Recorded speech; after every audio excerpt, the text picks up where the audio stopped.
tulah atau kuah. Nah itu seiring itu lalu kita menggunakan itu. Karena dengan diberi tulah itu sama saja di frame, kau kena ngelakuin kena dosa kan begitu. Nah itu disebut tulah atau tuah. Nah kamu belum ngapain ini kamu dapat tuah timbang leluhur atau apa rezeki lancar. Itu kan kapitalis itu. Kau ngaduk rezeki lancar itu kan kapitalis itu. Padahal ketika kamu meningkatkan frekuensi sukacita dan ketenangan ini rezeki ini jalan sendiri. Tapi kan kamu sama Tuhan kan hitung-hitungan begitu. Jadi ya itu kapitalis karena dididik percampuran di okultis dan kapitalis nyampur dari sudi era-era itu. Nah sekarang kita bersih, resep tanda gawe itu ya begitu. Baru engkau ngerti manunggaling kawula Gusti, kembali ke sastra cetha agar kita bisa meramu lagi ajaran untuk pegangan ke generasi penerus.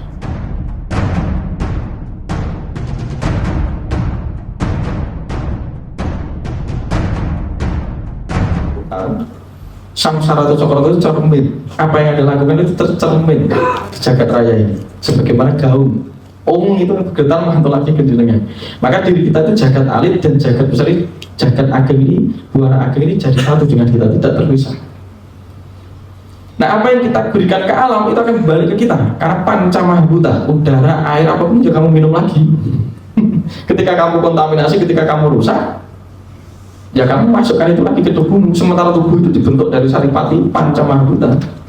Kalau kamu makan makanan hasil eksploitasi di tanah yang banyak menyimpan bangkai orang-orang yang mati dibunuh, itu mesti depresi.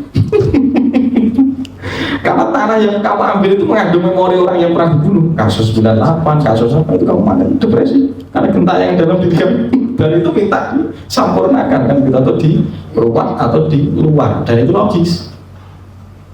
Nah, maka ketika kita harus mengetahui membedah lebih dalam tentang punar baul atau manites itu penyempurnaan, disampurnake.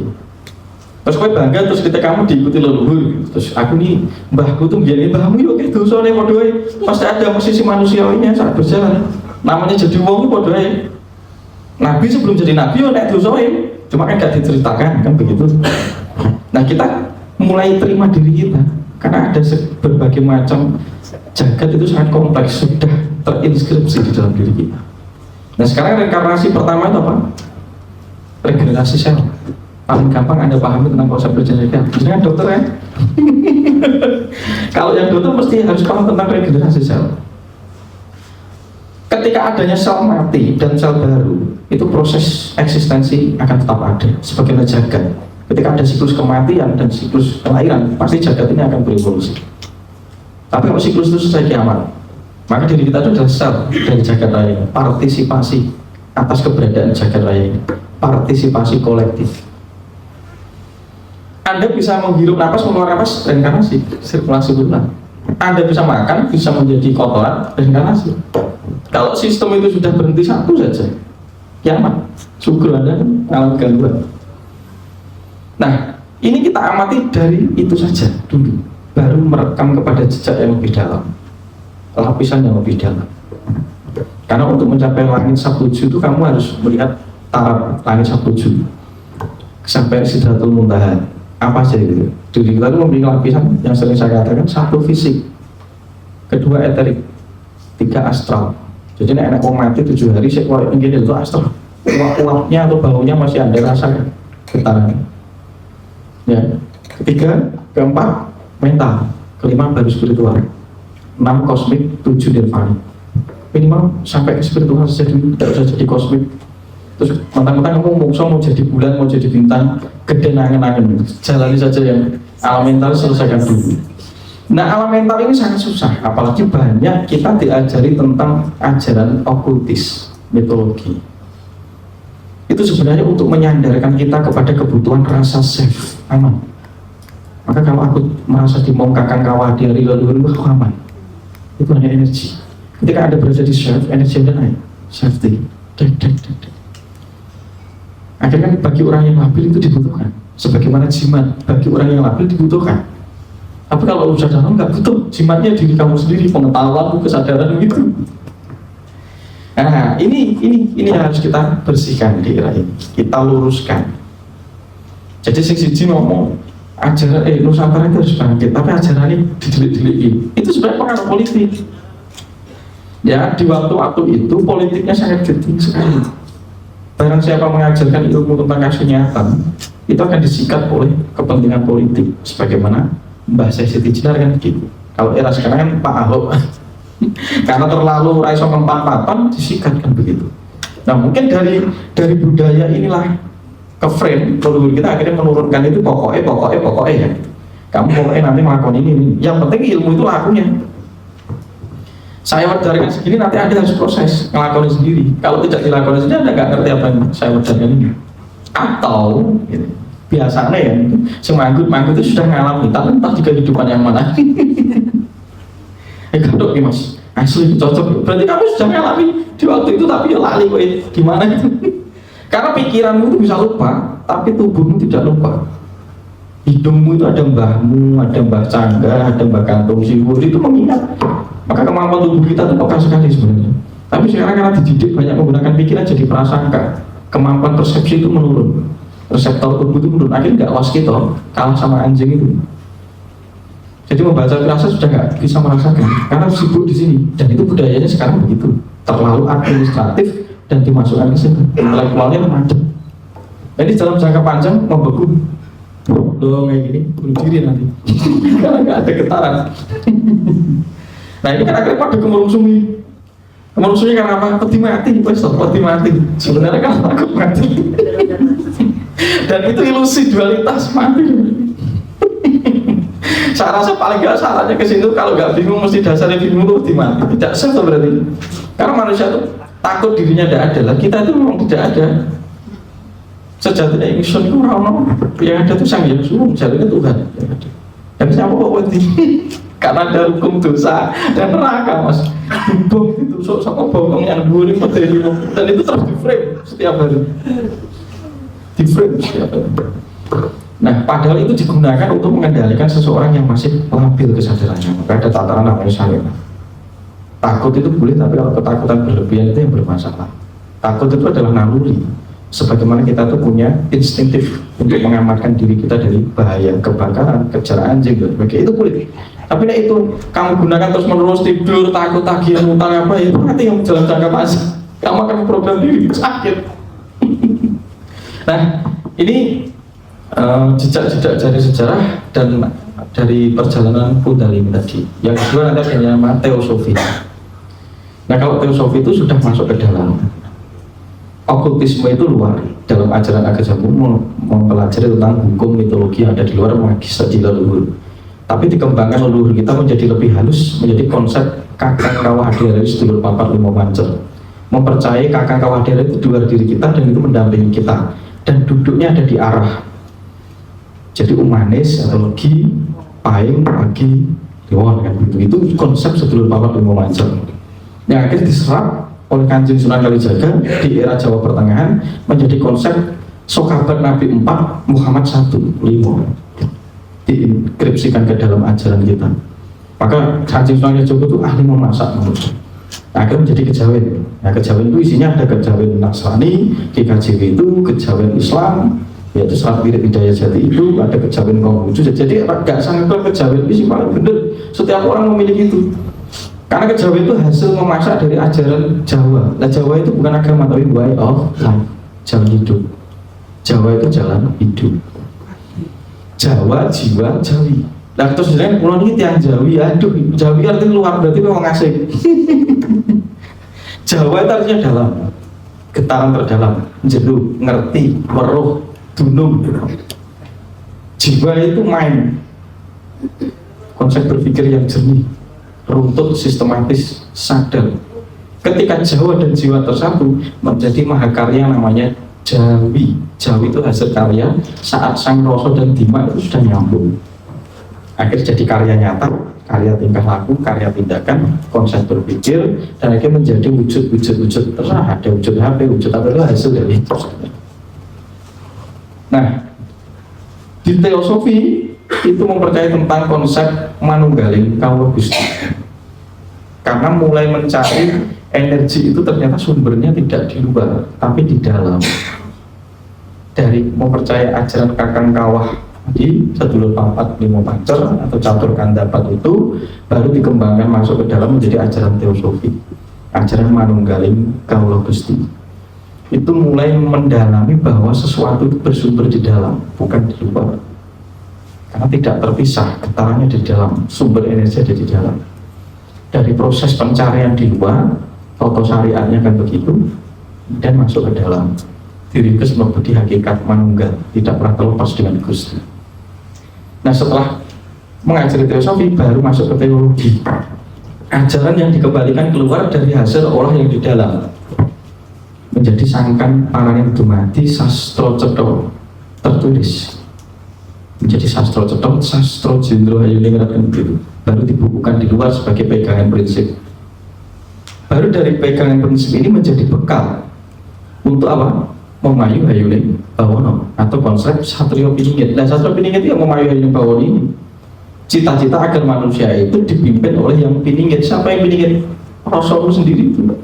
Ketika setiap orang memiliki piningit-piningitnya sendiri mulai bangkit, ya pasti mencerminkan pemimpin yang bagus suatu ketika. Tapi kalau rakyatnya masih mau disuap, ya jangan harap pemimpin itu akan menemukan yang tepat. Tidak ada. Nah, premisnya dibenahi dulu dari sini, baru dibawa ke sini. Kalau di sini masih bingung, dari sini bawa ke sini. Itu aja bolak-baliknya. Maka saya sendiri mengajarkan untuk era sekarang sangat berhati-hati untuk ngomong tentang hal yang irasionalitas atau niskala atau gaib. Itu berbahaya. Ketika manikemnya belum mater dan sudah terisi frame-frame dari ajaran-ajaran okultis itu, tahayul. Tahayul pertama ditakut-takuti sekat surga neraka, tahayul kedua itu demit dan omongan aku dimong mbakku, ora percaya aku. Walau itu digunakan untuk itu masalahnya. Dan ini tidak salah seleksinya. Maka kudu mudoroso ben ketok isine, dari isi itu mekar biji jadi bunga, baru proses berpikir. Maka sekarang harus butuh rasionalitas dulu, nanti nek wis mentok baru irasionalitas. Skala dulu, nanti baru niskala. Skala dulu, nanti baru niskala. Dibenahi dulu perspektif luarnya, baru nanti dari dalamnya dikerjakan. Kalau era sekarang harus begitu. Kalau zaman dulu disuruh laku tok, akhirnya bangsa kita, leluhur kita kehilangan sastro cetha. Akhirnya ketika mau mendaki ilmu ini selalu sing tutup, susah. Enak pas semua golek ana gum susah angin kangelan. Bocah saiki golek gum susah angin itu gimana? Gale kakung tapake kontol angayang kuwi pas semua itu wis haloko. Karena leluhur tidak punya kemampuan rasional lagi pada era-era itu. Ngerti nih, aku ngalami kuwi piye carane kita analogikan lho gitu. Karena dia analogikan atau tak sosok-sosok saya angel ngajarkan sebagaimana mitologi di era-era itu digunakan untuk konsep lestari alam. Karena kalau tidak rusak, pohonnya ditebangi, mata air yang jernih di rusak, padahal itu bagian dari kita. Karena nggak didandani, mesti dilakoni. Ketika di Bumi Putra naskah-naskah kita diterjemahkan oleh Belanda, apa yang terjadi? Penjarahan candi, peripetnya hancur, kepalanya dikotak jual. Saya sedang berusaha memulangkan beberapa kepala Buddha Siwa yang dijual di luar negeri. Masih saya mohonkan ke teman-teman saya untuk bisa dikembalikan pulang. Dan emas peripet itu ambil, berarti yang menghancurkan orang kita. Karena mesti tahayuli semua lagi. Karena semenjak tahayul itu, seiring itu dimainkan oleh beberapa sekelompok ya raksasa dajjal besar dengan menanamkan konsep kapitalis. Maka pada waktu itu ketika orang sono itu perang ke sini dengan anak kita yang ada di Vietnam saja kan kalah sebenarnya. Secara battle itu kalah, tapi secara war dia mendeklarasi menang. Kenapa? Ya karena dia berhasil menghancurkan ajaran komunis dan mengganti menjadi ajaran kapitalis. Dan ini diiringi okultisme. Orang Jawa diperas untuk merasa rasa butuh kadunian dan lain sebagainya, modal, tidak berkarya. Itu padahal artinya tidak melekat kepada keduniaan, itu ada di dalam konsepnya. Dan Basuki ya mau belok gitu. Tapi karena sudah diperas untuk wes apa sih penting lagu surga, penting ibadah, gak saya buat kayak teman-teman dunia ini gak penting. Celaka, itu dihapusi. Nah setelah itu kamu tidak mau bekerja, akhirnya apa-apa diambil. Terus akhirnya nuntut, aku ini dijajah, ya itulah yang terjadi. Maka kita bareng-bareng gunain dulu itunya. Nah, nanti terus dari situ okultis dikembangkan sebagai konsep tulah atau tuah. Tulah atau tuah. Nah itu seiring itu lalu kita menggunakan itu. Karena dengan diberi tulah, itu sama saja di frame, kowe kena ngelakoni kena dosa kan begitu. Nah itu disebut ulah. Atau tuah, nah kamu belum ngapain ini kamu dapat tuah, timbang leluhur atau apa rezeki lancar, itu kan kapitalis itu. Kowe ngadep rezeki lancar itu kan kapitalis itu. Padahal ketika kamu meningkatkan frekuensi sukacita dan ketenangan ini rezeki ini jalan sendiri. Tapi kan kamu sama Tuhan kan hitung-hitungan begitu.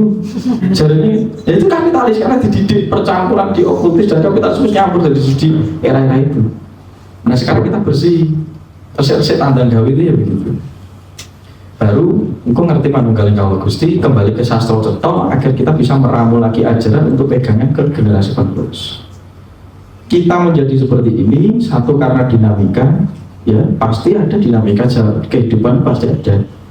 Dan secara literal paling pokoknya memang mbah kita yang hayam buruk itu gagal menginskripsikan atau mentransfer ajaran-ajaran kepemimpinan yang bersifat budi luhur itu gagal. Di saat itulah mulai terjadi kekacauan saat Raja Kramawardhana dan Pramodawardhani itu sudah goncang, tidak memiliki kemampuan seperti leluhur sebelumnya. Nah, apakah kita akan mengulang itu? Kembali ke panjenengan. Kalau Anda tidak mentransfer ajaran-ajaran itu lagi, jagat Dewa Batara itu malah koyok Libya ya, suatu ketika. Jadi mulai lahirnya, ya Allah, ini kok aku dilahirkan, kok dewe segala koyok ini kamu sendiri. Kowe sak kei pilihan untuk mengelola alammu biar lestari, jagat tak paringi ke kamu semua, aku ini gak melu duweni, sak mripatku, sak irungku, sak rasaku semua tak kasih ke kamu. Kowe sik ngemis jaluk tapi tingkah lakumu itu tidak sesuai dengan apa yang sudah diberikan. Dan itu lagi itu kan kasus nyata. Nah kita ini kan tidak nyata setiap hari itu. Nah kita benahi dulu konsepnya begitu. Nanti di kampus-kampus semoga universitas itu mengarah ke situ. Seperti Kadewa Guru kan. Jadi nek maca buku itu jangan hanya mengutip tulisan itu yang dipermasalahkan, tapi mengutip energi dan jejak pikiran itu harus. Makanya nek maca buku itu niat ingsun gitu. Terhubung dengan David Hawkins, dengan siapa? Terhubung. Nah itu nek gak diizini kamu ini gimana ngambil itu mengutip energi itu berbahaya. Akhirnya belajar ilmu gendeng kan gitu, karena kamu mau coba buku tidak ada gurunya, karena kamu nggak izin kepada yang menjejakkan energi itu. Nanti kalau di kampus ritualnya mau baca buku, mau ngambil kutipan buku, izin sama yang menulis, sama jiwanya yang menulis, biar terhubung gitu ya. Karena kita mempunyai kekayaan energi, jadi percaya tentang energi. Nah itu yang sering terjadi. Anda membilangnya nek ra percaya ki yo nyoto kan, itu energi. Karena Anda tidak bisa memahami energi itu dengan ini, maka kowe bilang dengan pasemon itu tadi. Itu kekayaan Nusantara karena sudah memahami tentang konsep energi. Baru nanti semoga akan terlahir Satria Peningit. Nah, Satria Peningit itu iso lari ya gara-gara kita. Kamu mau memproyeksikan apa? Kalau proyeksimu selama ini sudah kesadaranmu semakin naik, energi semakin konsumsi, semakin seimbang, Satria Peningit akan lahir. Karena mereka lahir dari diri kita. Mereka lahir dari diri kita. Oh gak tirapal-rapal, aku bakalan cah cilik saka etan itu wiwitan dalam diri kita. Itu pas semua lagi. Terus buat yakini begitu terus ya, dan teko-teko gendamu tidak melakukan apa-apa sama sekali. Maka rubah kesadaran kita harus hijrah. Jagat Dewa Batara ini, Ngarcopodo ini terdiri dari dinamika. Jadi dinamika itu dibutuhkan untuk evolusi. Maka harus hijrah. Dari satu tempat yang kita pahami, dari satu situasi kita harus bertumbuh dan berkembang. Jangan malah turun. Nanti suatu ketika bertemu lagi sudah beda. Nah disinilah kira-kira si Kundalini itu polanya adalah mengembalikan keseimbangan di dalam diri kita.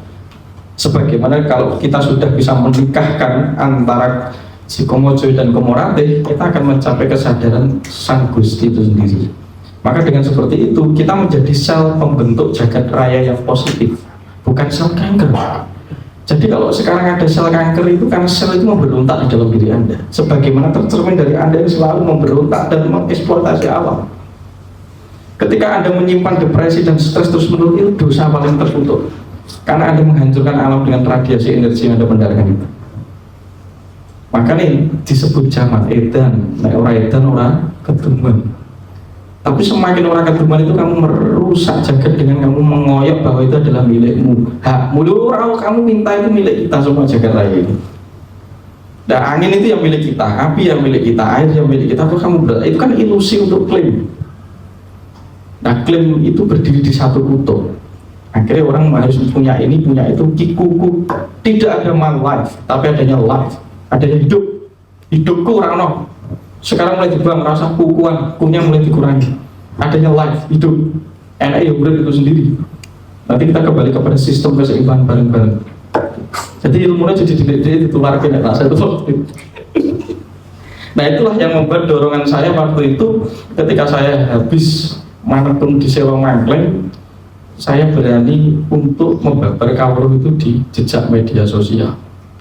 Karena bagi saya teknologi itu cermin dari komputasi canggih yang ada di dalam diri kita. Dan ini adalah salah satu tantu modern selain candi, keris, pohon, dan gunung, dan aksara. Tapi tantu modern adalah jejak digital. Kamu mau meninggalkan apa di jejak digital ini? Karena jejak digital ini kiblatnya adalah kita. Ini adalah momongan kita, hasil dari karya kita. Berarti ini anak kita. Kalau ini tidak ditinggalkan jejak artefak-artefak yang positif, ini membahayakan generasi penerus. Dan generasi penerus nanti hidungnya ya kamu, bibirnya ya kamu, telinga ya kamu, panggondo pangrosoknya ya kamu. Nah sekarang saya kok berpikirkan sambat kok leluhurnya apa ya? Itu kira-kira. Jadi Kundalini itu adalah Tirta Sanjiwani, Tirta Kamandalu yang masih berada di bawah Atala Dipak. Maka kita rogoh, kita naikkan ke atas akan membentuk diri kita ini menjadi positif. Sampai sini ada pertanyaan ya? Silakan bertanya, jangan belum selesai. Pulang nanti bingung. Jadi masih yang mungkin masih membawa keyakinan dari konsep agama tertentu. Apa kalau di sini sudah tak suruh menelanjang semua, sudah tidak ada itu. Ada yang tanya? Kalau tidak akan saya lanjutkan. Ada yang bertanya? Lanjut Mbak. Lanjut, didongeng lagi. Yeah. Jadi selanjutnya perjalanan menuju kesadaran, menuju Tuhan, itu setiap tradisi agama itu memiliki perkembangannya masing-masing atau prosesinya masing-masing. Ya setiap keyakinan itu ada.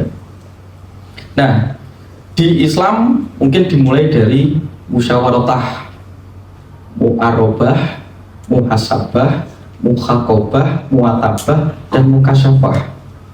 Itu perjalanan kita. Dan di dalam tradisi Sanskrit itu disebut prayoga sandi, astanga yoga, dan itu membawa pengaruh. Itu juga jalan yoga itu sebenarnya. Yama, niyama, pranayama, pratyahara, dhyana, dharana, dan samadhi. Itu juga perjalanan untuk berhijrah dari olah jadi rogo dulu, radaran fisik, eteri, terus astral, terus mental, baru spiritual, baru kosmik, nirvani. Jadi samadhi itu zaman dulu sudah pencapaian ya. Tapi karena itu membawa pengaruh kuat di Nusantara, samadhi itu dianggap sebagai laku. Padahal samadhi itu sudah benar-benar tataran hasil dari laku sebelumnya.